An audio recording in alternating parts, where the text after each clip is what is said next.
Olivia Streaman is the Development Associate and Media Manager at Educated Canines Assisting with Disabilities, or ECAD.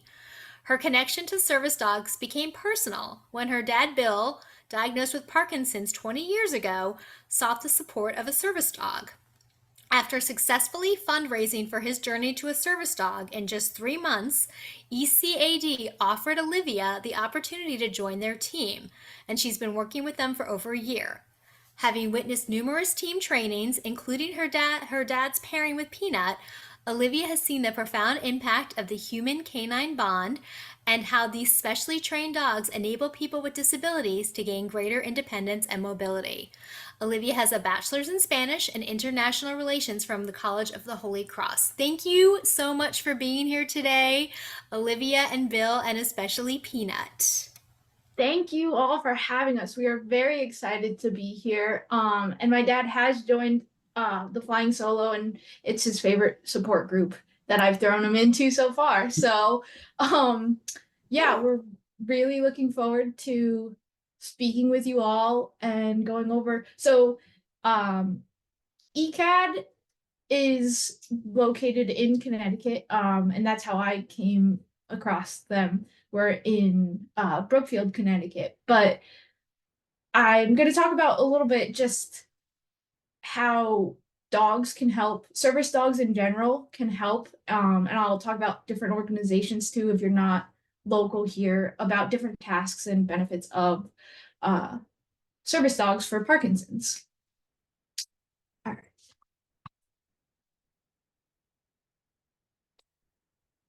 So this was the introduction that Eden gave to us. That's my dad and Peanut, and they're also right here.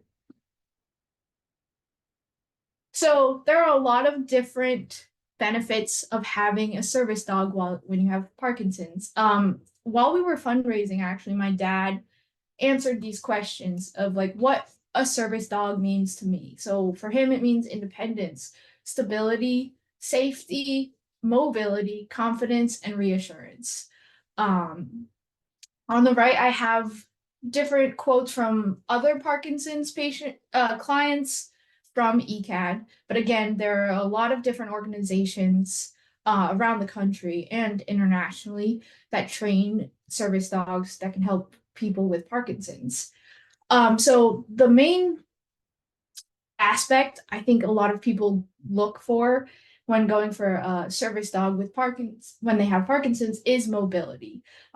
With tremors and whatever other symptoms you may have, definitely being a fall risk.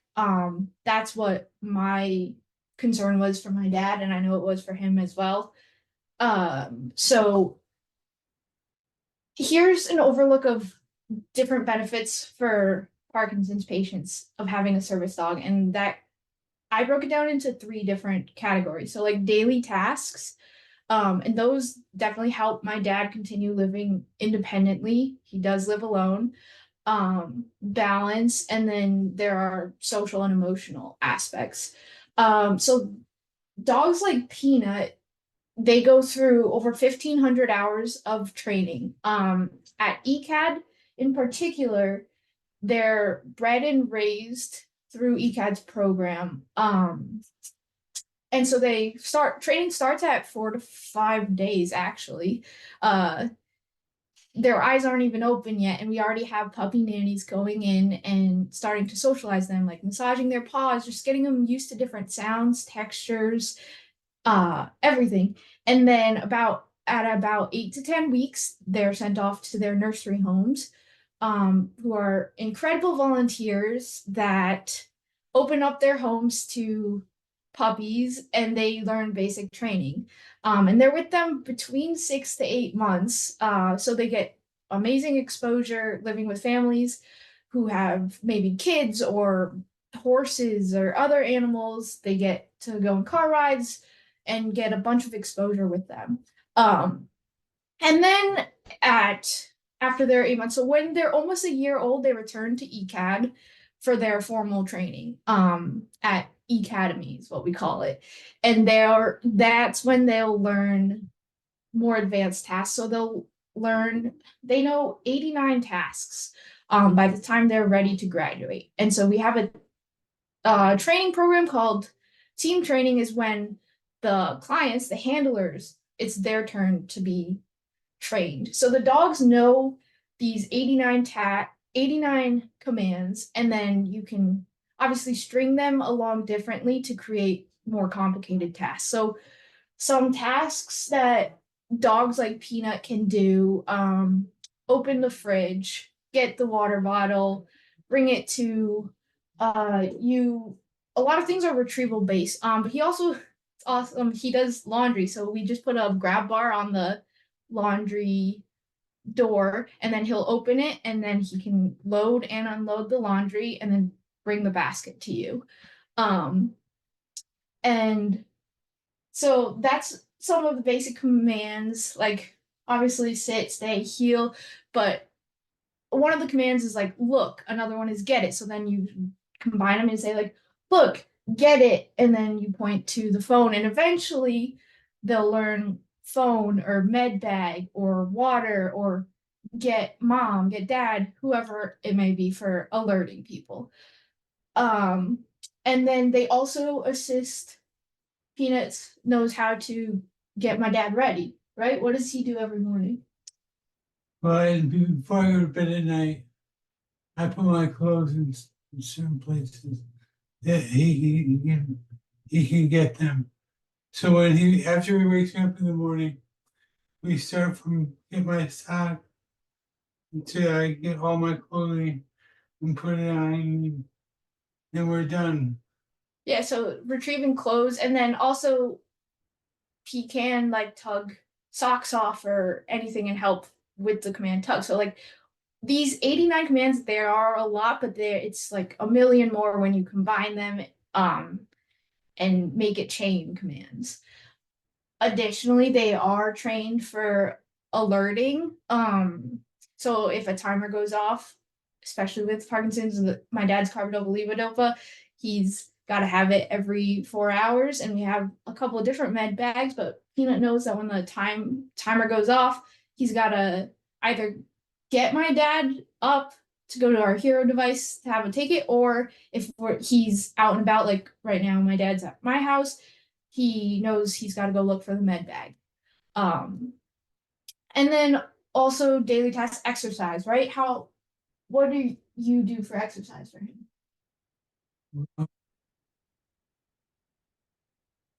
Over to Olivia's house and play with her dogs. Gives it gives Peanut a good chance to go out and run and burn some energy. My dad is also fortunate enough to live in a small town center where there's a trail. So they walk about 4 miles a day. So that's, I mean, we all know exercise is the number one proven form of slowing down the progression, right? It's So the best medicine for me. yeah. Exercise.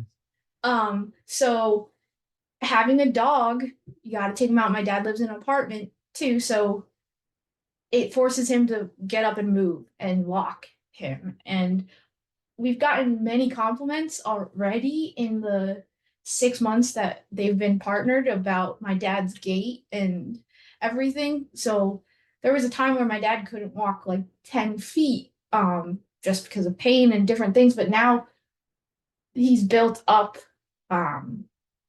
stamina to be able to walk Peanut 4 miles every day and everything. So that's daily tasks. As far as balance, Peanut, he's a lab.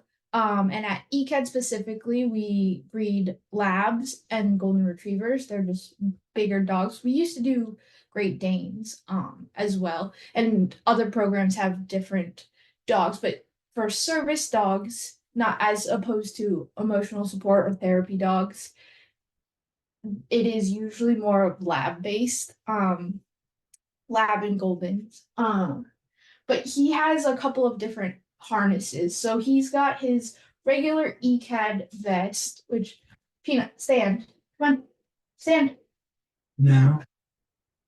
Yes, you stand. Oh, he's giving me such a stink eye. Peanut, stand. That's it. That's it. That's sitting up. Okay. Come on. Oh my goodness, big lazy boy.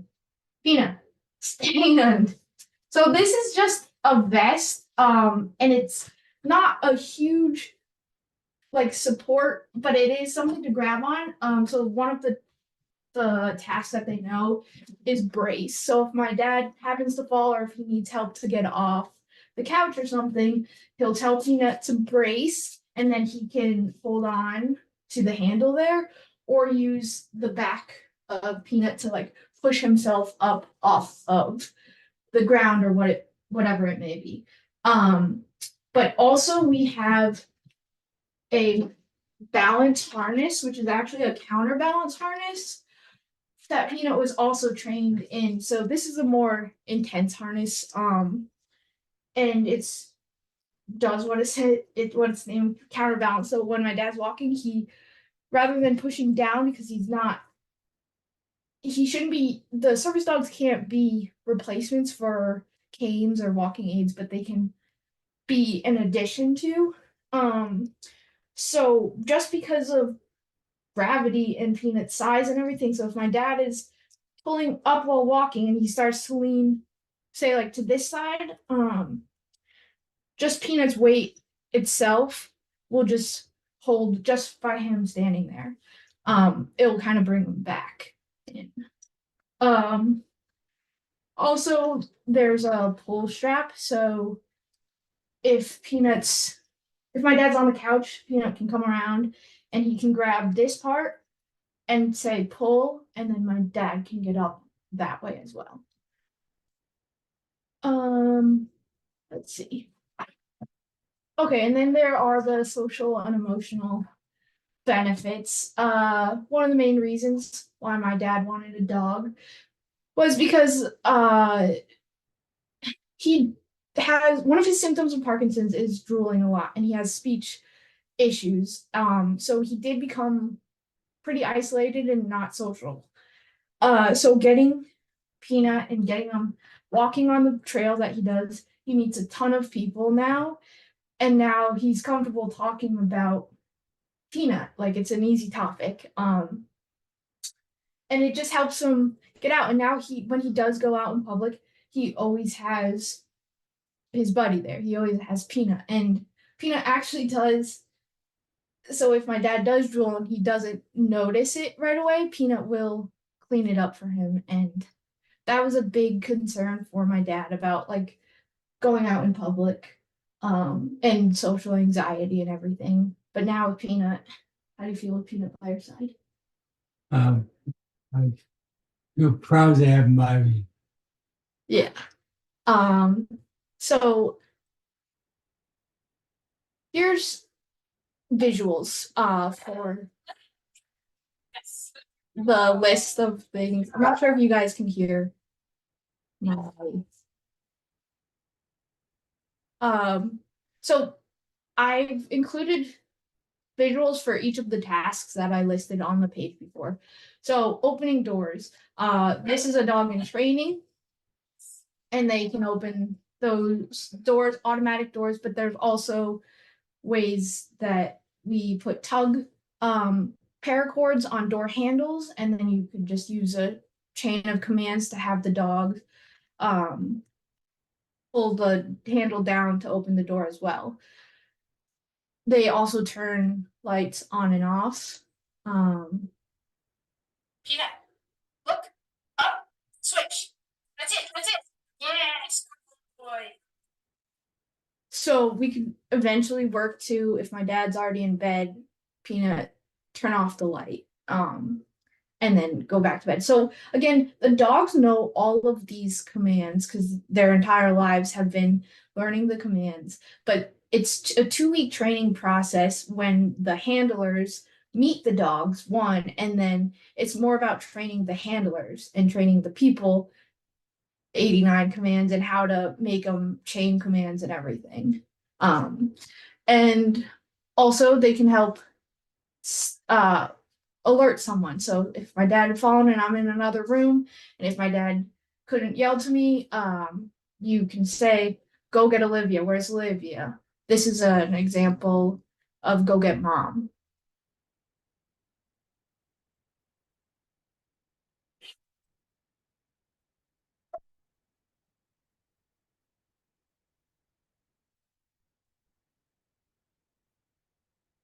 And so that's service dog and training Russet, and one of our trainers was mom, and then she has a paracord attached, and he can grab it from her belt and like pull her to get help and everything. Um, or benefits, they can retrieve adaptive equipment. So Peanut can grab his leash. That's a big thing he loves to do, is when my dad and him are walking, if my dad drops the leash, he'll say, Peanut, get your leash, and he's so proud to grab it and trot alongside my dad. But they can also get their own equipment, so like the balance harness.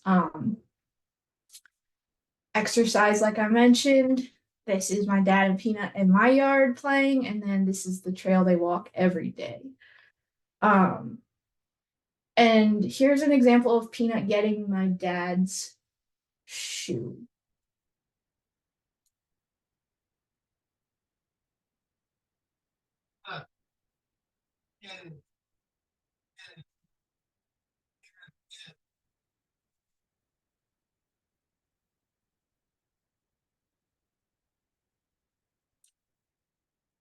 And now he does it a lot quicker. So this was like 2 nights after they got home back in October, but now it's just a routine. Peanut will get my dad's slippers, socks, whatever. Because he knows that's what's gonna start the day and everything. And this is just another ECAD dog training to pull off a sock. Um, More daily tasks. Very loud. Sorry. But this is Peanut retrieving the med bag in different scenarios.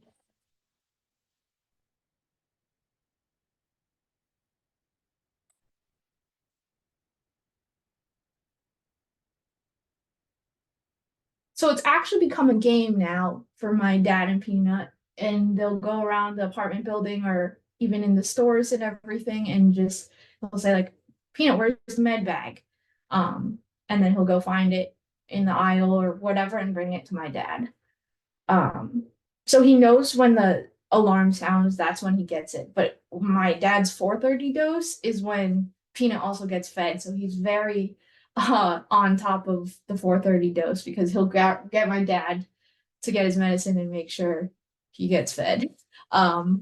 This is service dog bok choy. He was retrieving a shoe that day. And then this is retrieving something off the counter. So this would be a chain command. So like look up, reach to get over it, and then to bring it.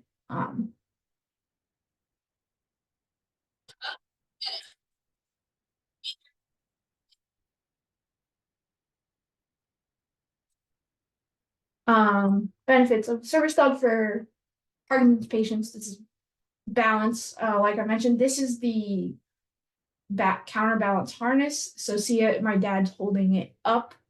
And so if he leans to one side, Peanut's just body weight and gravity will bring him back center. And these are other clients with Parkinson's who have graduated with ECAD dogs. And then this is how Peanut gets my dad off the couch.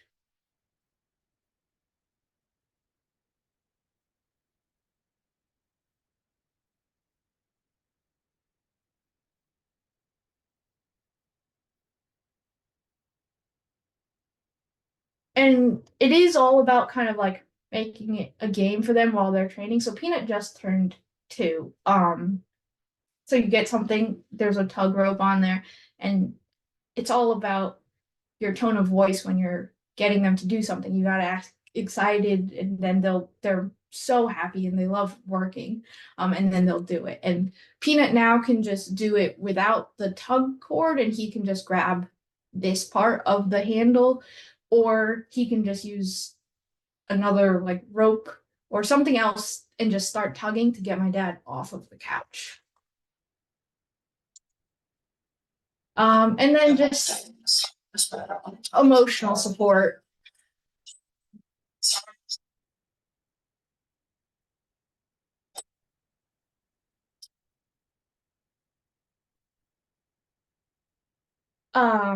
This our camera just caught my dad, and I'm sharing with his permission. Just him and Peanut cuddling. So this was taken during team training, and like I mentioned before, my dad does struggle with his speech. So having Peanut and having to practice the commands every day has really helped his speech, and he's got someone to talk to, and he has to make sure he's using the proper technique so that Peanut can hear the command so that he can help him. Also, my dad lives alone, but we now know, like my siblings and I, he's not alone because Peanut's there with him. How else does Peanut help you? Just being there is just amazing, you know. Like Olivia said, I'm not alone. I get to play with somebody to walk with, to eat with. Um,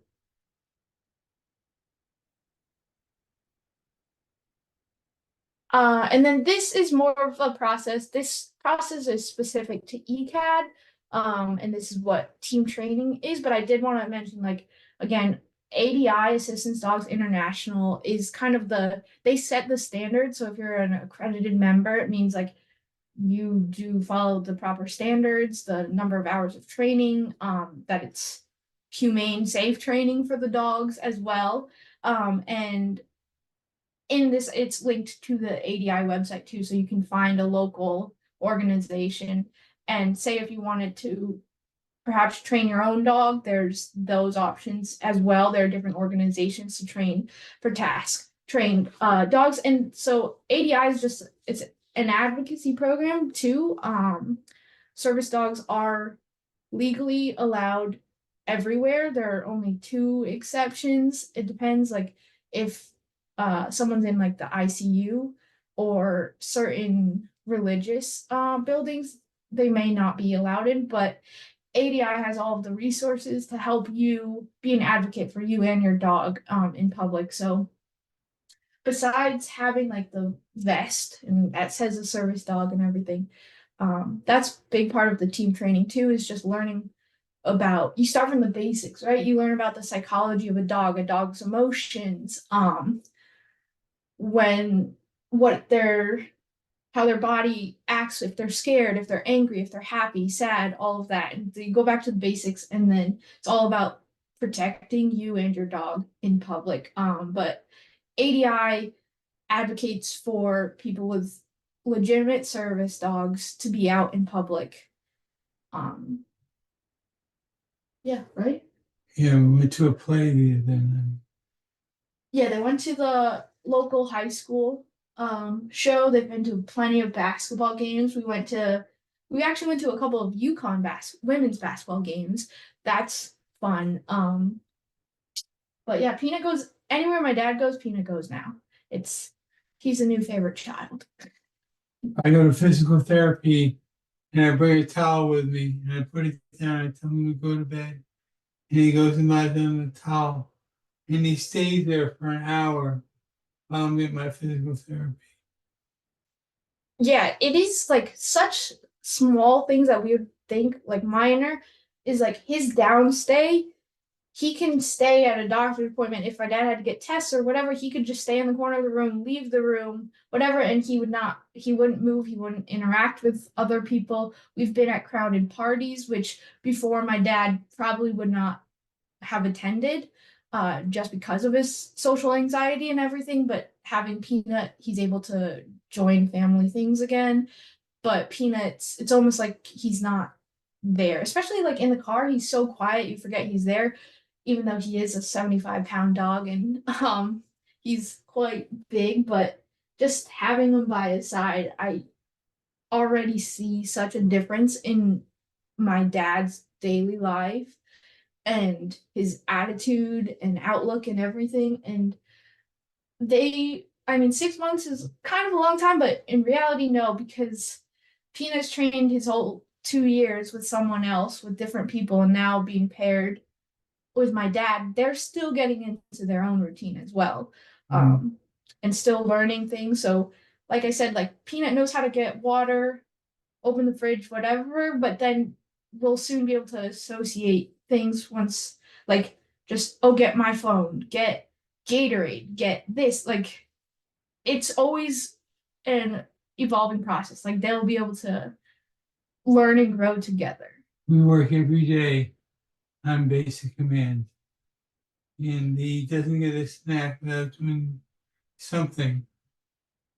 And he's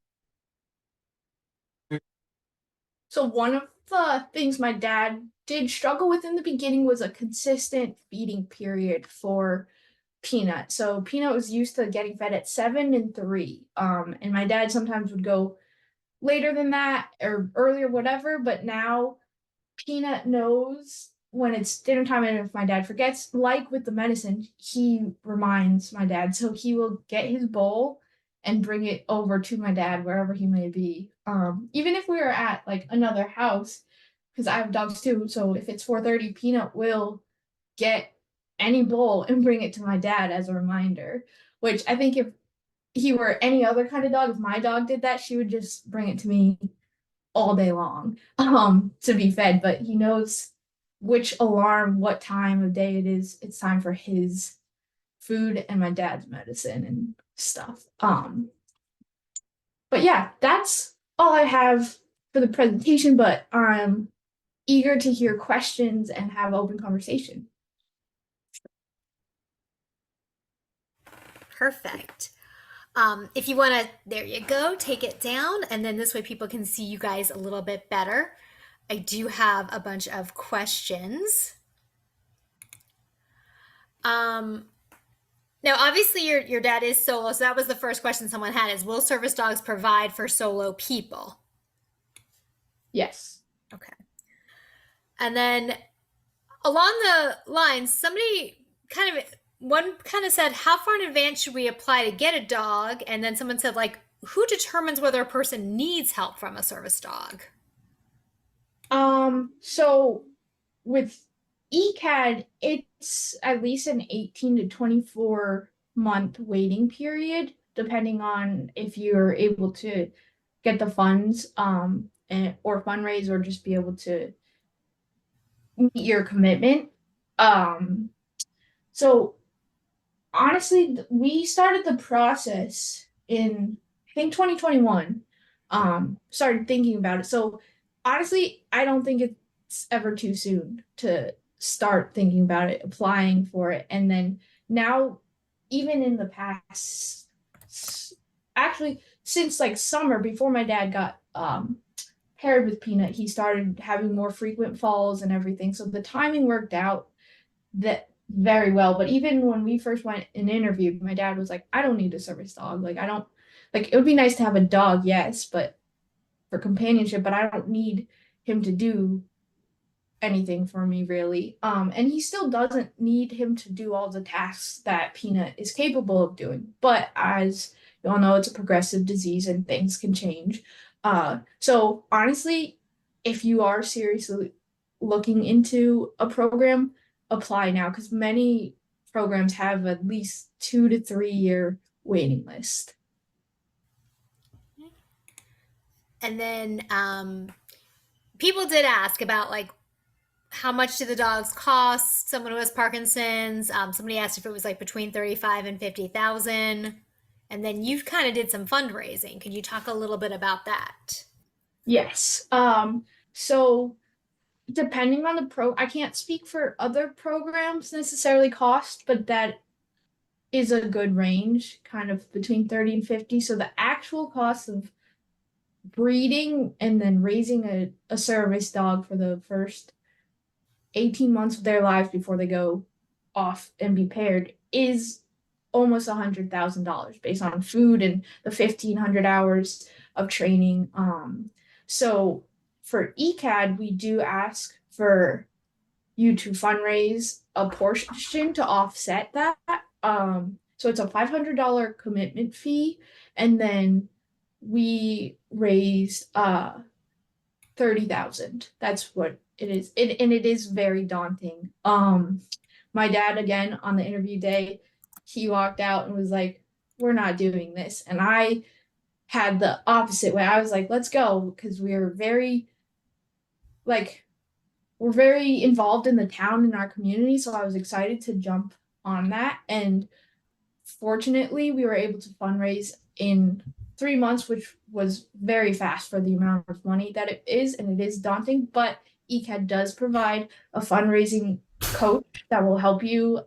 There's a bunch of groups of ECAD grads who have done fundraising, and it's a really great support system because they'll give you different ideas, and like the free give for nothing Facebook groups or ice cream shops are getting raffles and everything, and it's just a really supportive group, and there is that support that ECAD will help you along your fundraising journey. And there is no time period. Like, it's not you have to get this amount of money fundraised in this amount of time or you won't get a dog. It's really, we've had people who are on their second or third year of fundraising and are just doing it a bit by bit to get there. And it's not like it's when a dog is going to be ready for them, and it's also when they're ready for the dog too, because Peanut is a dog that's made for mobility more, but we have other dogs. So like a lot of our Goldens go to our kids programs, kids with autism, or go to hospitals as facility dogs and everything. So it depends on the person and the dog, because it really comes down to the dog picks you, like in the group. Peanut and Bill's connection was like immediate. The trainers, they saw he just like gravitated towards my dad, and my dad struggled with some of the commands in the beginning and everything. And Peanut just knew what to do. He knew to grab his leash, he knew which side of the door to go on, and he kind of guided my dad. And we have the same that case. So we just had a group of veterans come with PTSD and everything. We have a kids program and just other people living with disabilities. So yeah. Okay. And does Peanut provide stability for your dad while walking those 4 miles? Yes, he does. Mm-hmm. And how long did you guys train yourselves to work effectively with Peanut? Because I assume it was more than just that 2-week training period. Yeah, it's it's still going on. Yeah. So like 3 months ahead of the team training, the clients are sent the commands, and they're gonna expected to kind of memorize them, because you do get tested during team training and everything as you go through the lessons. But it is helpful to go in kind of knowing the proper commands, because different organizations, you could say like wait or stay, or it might mean different things to different dogs in the context. So you're given actually I have it, a guidebook, a manual, an ECAD training manual for team training that goes over the lectures and everything. And then you're also given a graduate one, so a follow-up. So it talks about vet care, and just if you run into this kind of issue, and a lot of it talks about like advocacy in public and knowing your own rights and stuff. But they are still a learning team. They're still developing. I know clients who still teach their dogs new things even 2 to 3 years after being paired. So it's just always evolving. But for the 6 weeks immediately after an ECAD graduation, they're required to fill out after action reports. So every week you have to mark off which tasks you practice, which ones, what you did in public, how they were, any struggles you faced, any successes, and then our director and our trainers review it and then give you a call at the end of the week and go over some of your reports. So for 6 weeks after that, you're still doing an intense amount of training like you were on campus. So you do go and live on campus for 13 days. And the first 4 days is a lot of it is lecture based. And then they go out into public and they practice all of the commands. But right, it's a tough process. It is a tough process. There's a lot of challenges.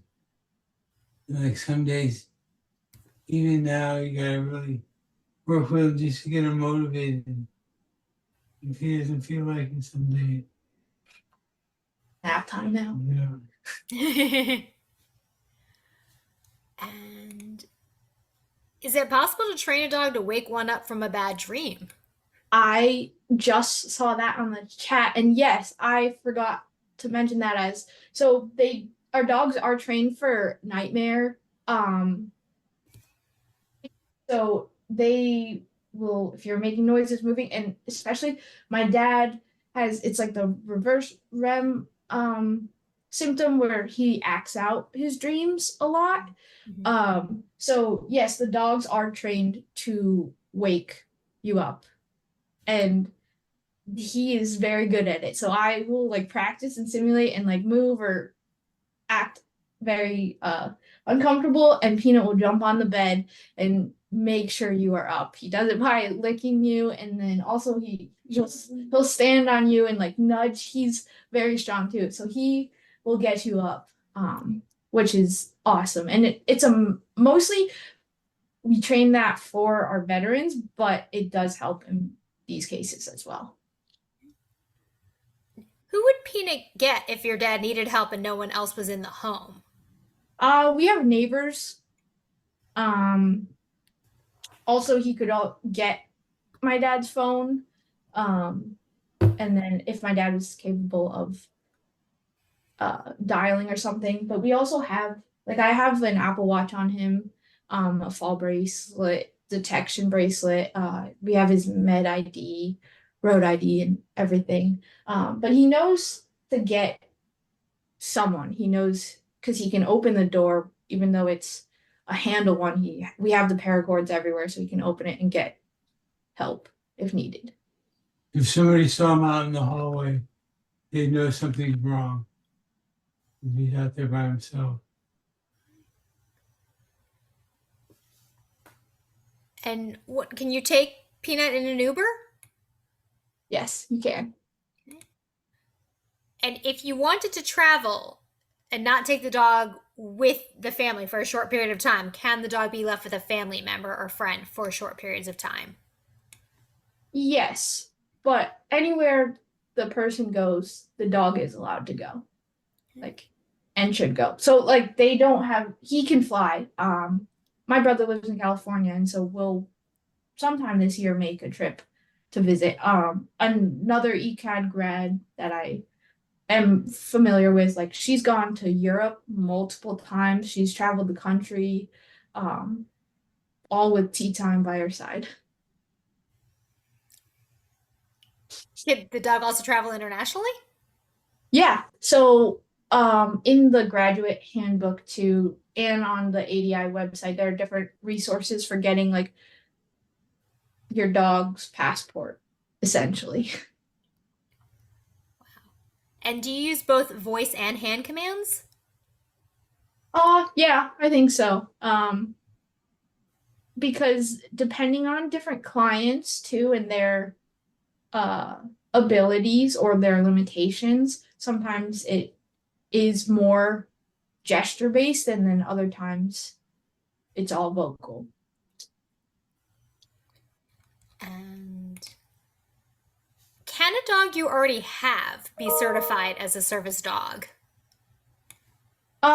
So yes, not via ECAD, but again on the ADI website, and then there's also another website or organization called Compass Key, and they specifically work with your dog. So they come, either you and your dog go to them, or they come to you and it's a dog that they haven't raised or trained or anything, but they will work with you to train your dog.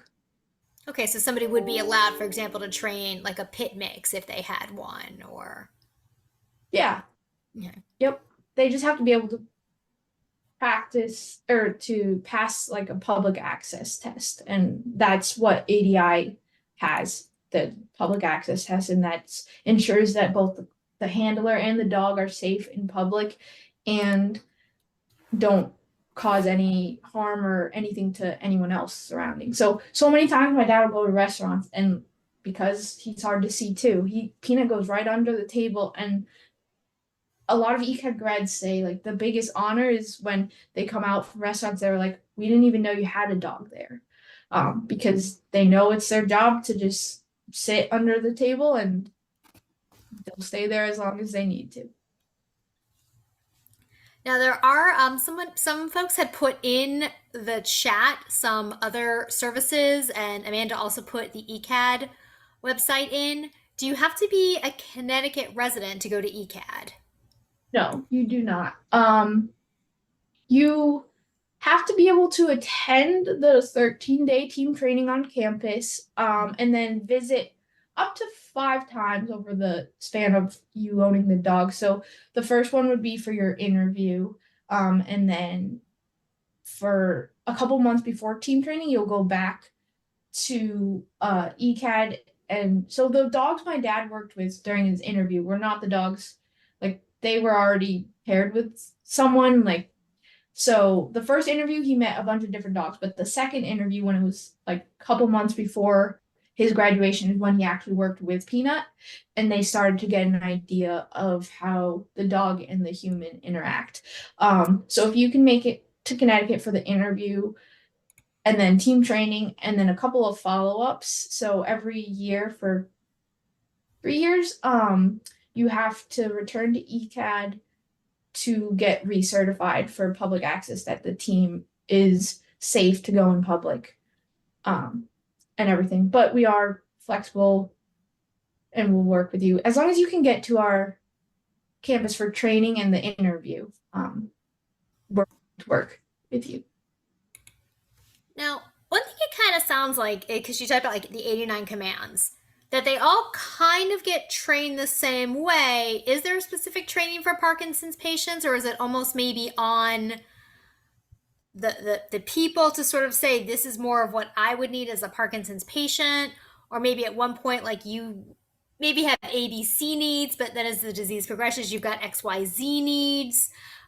Is that kind of, the dog has these basic commands, so and then you take it from there? The 89 commands are the basic commands that every dog that goes through our program knows, but they know a lot more, and it also depends on the situation, on the client. But when they return from their nursery homes, just prior to about a year old, is when our trainers take a look and see like, oh, this dog's personality, this one like would definitely be good in a facility, likes being around a lot of people, wants to be touched, handled, and everything, is very social or something. Whereas a dog who wouldn't really want to be in that kind of situation, our trainers are very good at determining their career paths.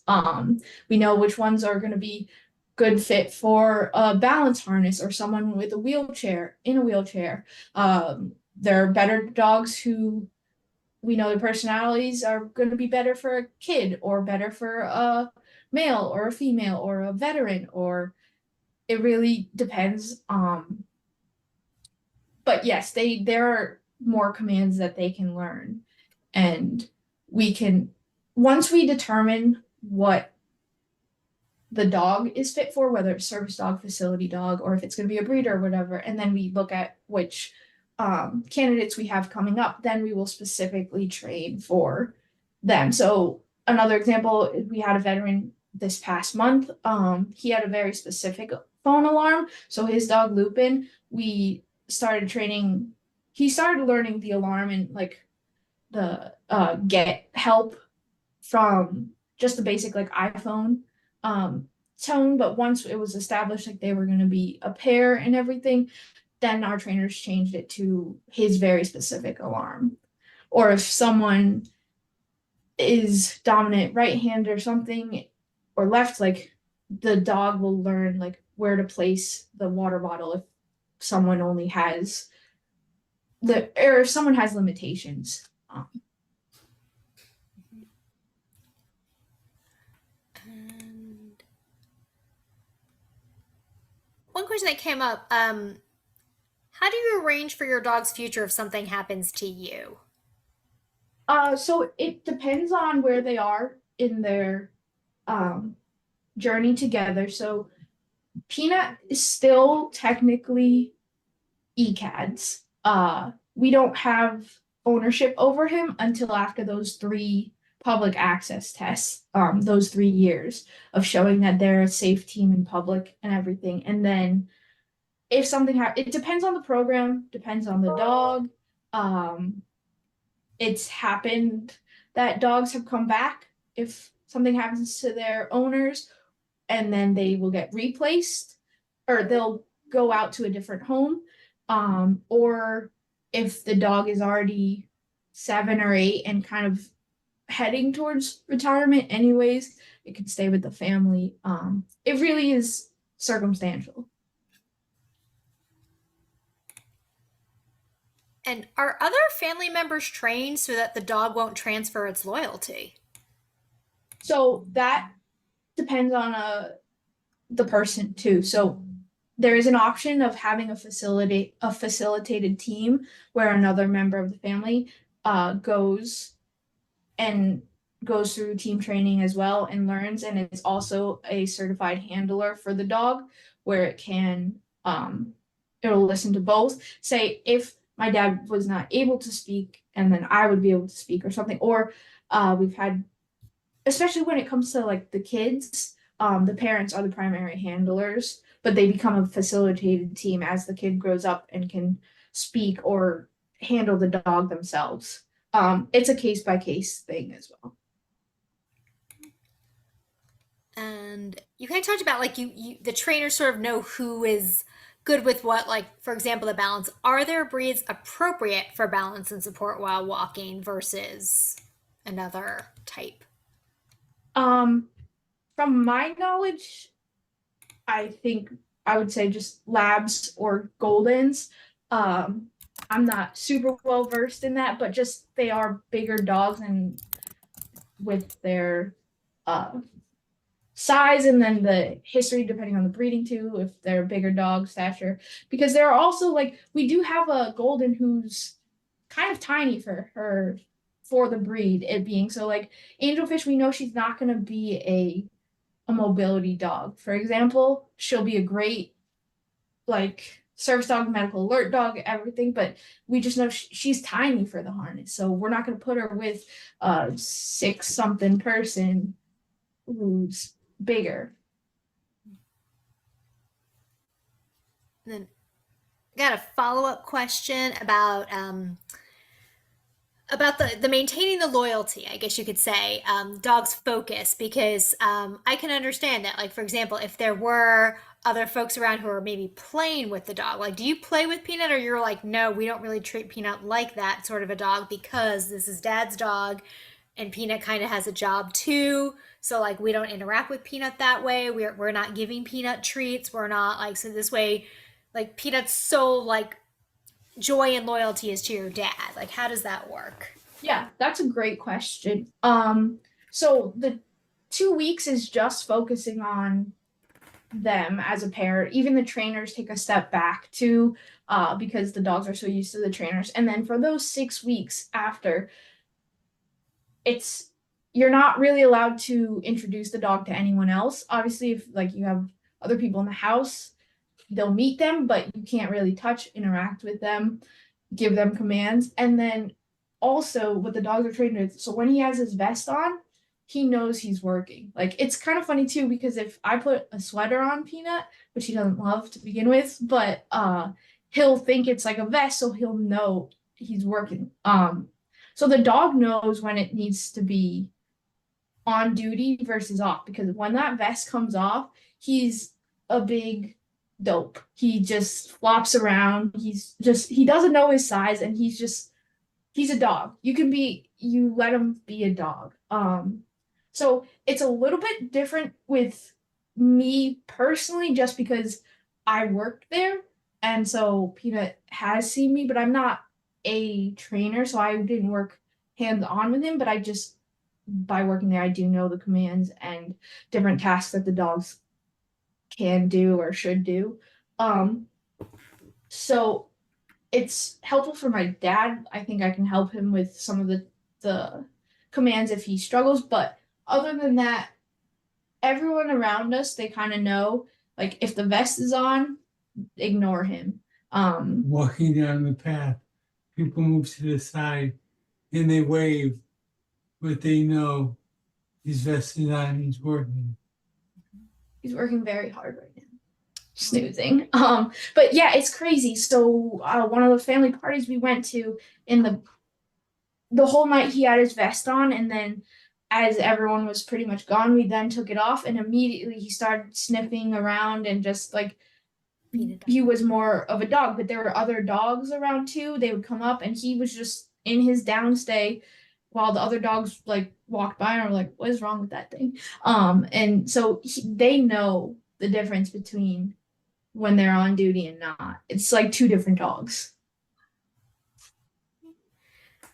Someone asked, to be clear, if my partner got a service dog, I would also train so that the dog would respond to me if need be. So that person, like a spouse, would be involved in those first 2 weeks. It depends. The program would probably evaluate. There was talk about me potentially being a facilitated team with my dad.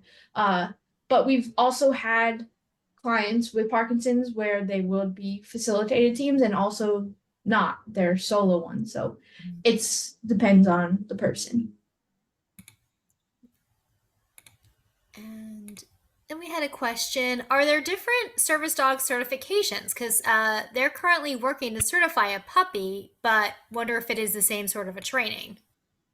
So there is no one universal certification. There's no one like this is a legit cert, this dog versus not, and that's one of the biggest struggles too, because it's people can just buy a vest online, throw it on a dog who's not well behaved, call it a service dog, and then it makes it difficult for people who legitimately need them or have legitimately trained dogs.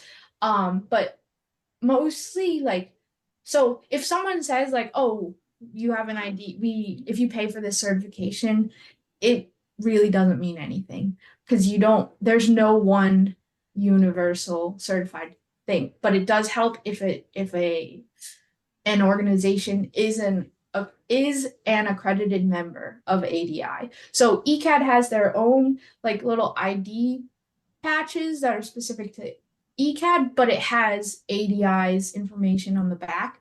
And really, we more recommend it. Like, no one can actually ask you for an ID. But if you do run into problems in public, you can call the ADI number, say like, this is my dog, I was registered or like trained through one of your accredited members. But unfortunately, there's not a one legitimate registry, which causes a lot of problems for people who have adequately trained service dogs in public. No. I've asked all the questions in the chat, so then I'm wondering, because obviously you got Peanut and then you went to ECAD. Like, it wasn't like you were at ECAD and you said, hey, Dad, let's get a service dog. What prompted you guys to kind of say, hey, we need to look into this? I think this would benefit me. So Peanut came from ECAD. We didn't know him before. Yeah, but that's what I mean, is that like you got involved with that. You weren't with them before you went to them for the saying like my dad could use a service animal. So like Yeah. how did that, yeah. So like what made you kind of say like, hey, I could use a service animal? What changed? Because it wasn't like you were already there and Okay, said, yeah, sorry, hey, I understand now. Yeah. I thought about for a while, my siblings and I talked to, and then I think summer of 2021 or something, like we started looking into different organizations, and through another Parkinson support group. We were looking in one Little Angels, but that's in Maine. And then we found ECAD, which was much more local. It's in Torrington, Connecticut. And then we started the application process. And then because it takes 2 to 3 years, depending on what dogs are available, breeding, everything, we were like, we should just start this now. I think mostly in 2021 I was graduating college and everything, and I wanted my dad to have a companion, so that I could feel good about me not living at home with him necessarily and things like that. That's what started it. Right. I think. Yeah, just going up for the interview, and I think they evaluate you a little there if you're a good candidate for a service dog. And well, I'll never forget leaving there because we're not even out of the parking lot. I said to Liv, it's a lot of money. She just never floundered on it. She said, we can do this. And by the time we were home, she was already working.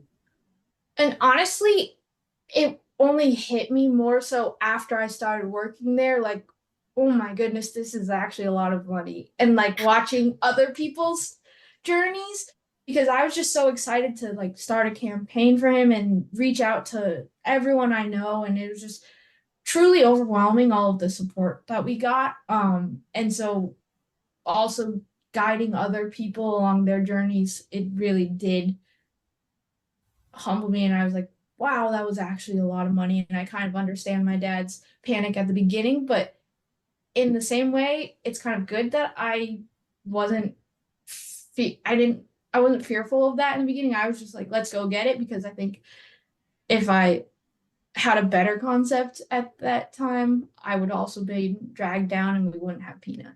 So yeah, we wouldn't. If it wasn't for her, we would not have a service dog.